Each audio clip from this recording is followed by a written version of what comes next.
I like using Rams for their cost and their ease of use. Just remember to chalk the back tires for safety.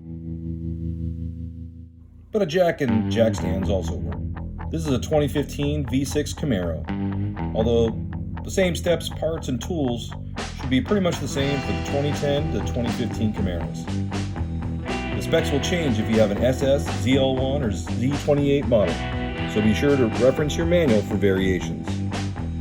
I picked up everything I needed at the local auto parts store, which also has a database to check to ensure you are buying the correct oil and oil filter for your car.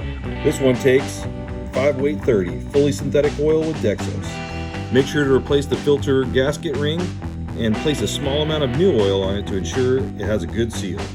And remember to tighten it all the way down snugly, but not over tighten it, as this can cause damage to the filter case threads. This V6 model takes 7 quarts.